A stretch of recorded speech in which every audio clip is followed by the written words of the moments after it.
Khadija's death, or murder, was followed by the passing of the Prophet's protector, Uncle Abu Talib. With them gone, Mohammed spiraled out of control. He became ever more paranoid, delusional, and demented. With his Kaaba now unquestionably pagan, the Prophet desperately needed a new Qibla, so he imagined himself flying a Buraq to Jerusalem. With his age-sex partner gone, he needed young love, so the 50-year-old Prophet married a 6-year-old girl. With his protector gone, he needed a new show of arms, so he promised some pagans paradise in return for the protection pledge of Aqaba. With his audience tainted, he needed a new pool of victims, so he picked up his tent and hightailed it to Yathrib. And because the Prophet had left the strong arms of Umar, Hamza, and Baker out of the Quraysh bargain, they ultimately persuaded him to renege on the agreement. So he dumped the goddesses and became a pirate. Muhammad's last year in Mecca was mayhem and madness. Tabari. The deaths of Abu Talib and Khadija were a great affliction to the messenger. After the death of Abu Talib, the Quraysh went to greater lengths in molesting him than they had ever done during his lifetime. One of them even poured dust on his head. The Prophet said, "The Quraysh never did anything unpleasant to me until Abu Talib died." Islam's prophet needed someone to protect him from all of the verbal abuse. Ishaq. When Abu Talib died, the messenger went to Taif to seek support and protection against his own people. The Thaqif were chiefs and nobles of the leading tribe in Taif.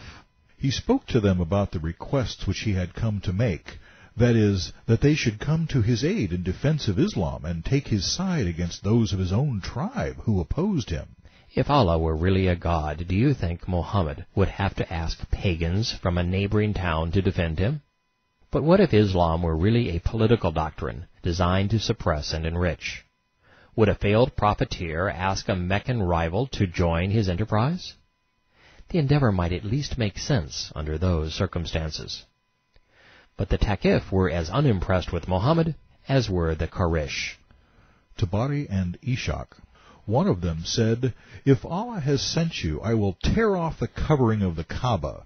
Another said, "Couldn't God find somebody better than you to send?"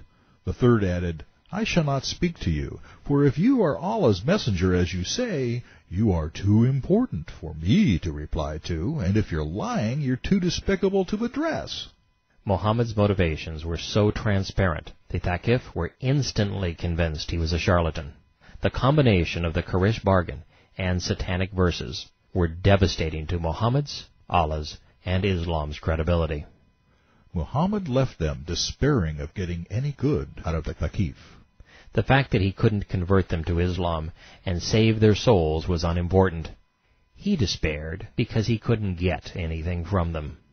I have been told that he said to them, "If that is your decision, keep it secret, and do not tell anyone about it," for he did not want his tribe to hear about the matter and be emboldened against him. A prophet begging pagans for protection was nearly as embarrassing as a prophet patronizing pagan deities for sex, power, and money. It's little wonder our desperate profiteer was squeamish about any of this getting out.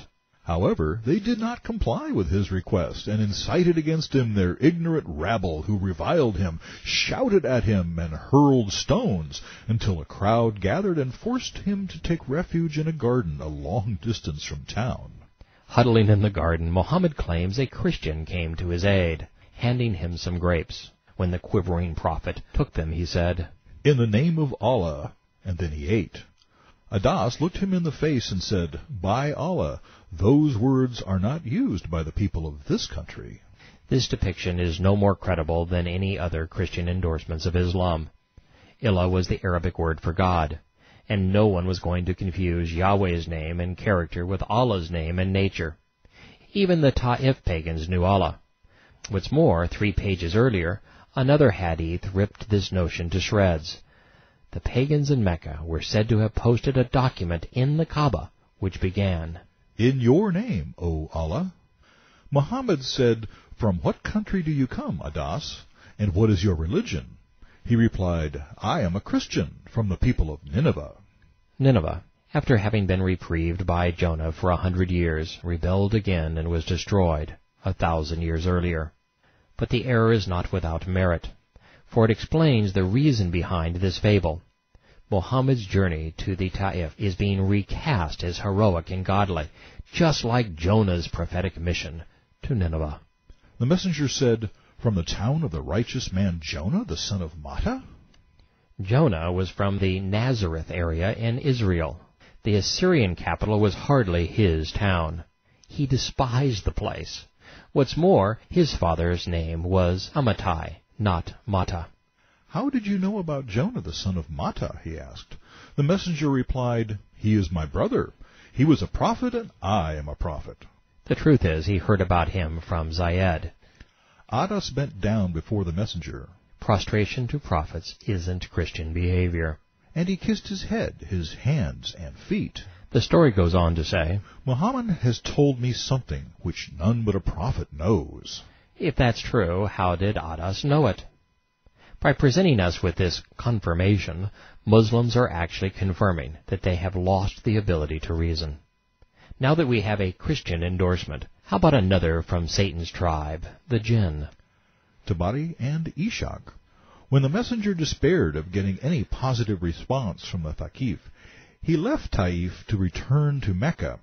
When he was at Nakhla, he rose in the middle of the night to pray, and as Allah has told in the Koran, a number of jinn passed by. Ishaq says that he was told that there were 7 jinn from Nazibin of the Yemen. Ishaq continues, They listened to him, and when he had completed his prayer, they went back to their people to warn them, having believed and responded to what they had heard. According to the Quran, jinn aren't people. They are invisible spirits that lead men astray, members of Satan's tribe. They're made of fire, like that found in hell.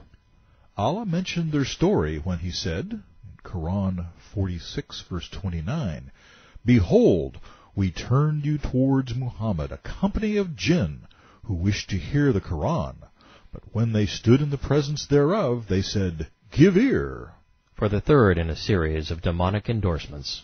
Quran 46, verse 30, We have heard a book revealed after Moses, confirming what came before it.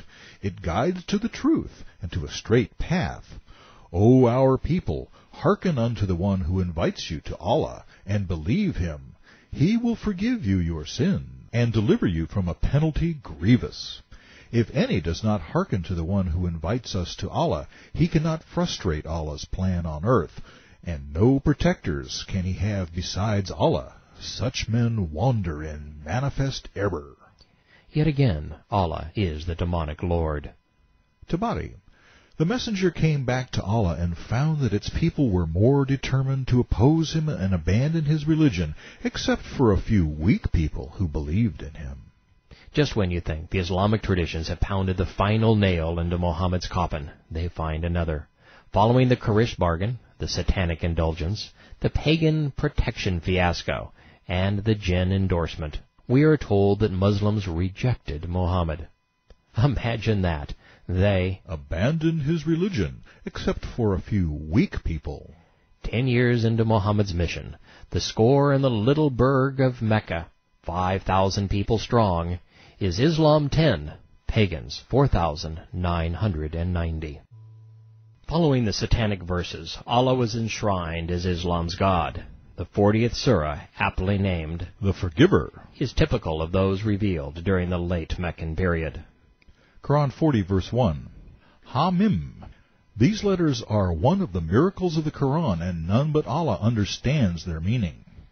The revelation of this book is from Allah, exalted in power, the all-knower, the forgiver, the acceptor, the severe in punishment. Now that we've been properly introduced, it's time to get down to business. Allah's business. Quran 40, verse 4. None can argue or dispute about the signs of Allah or His revelations but the unbelievers.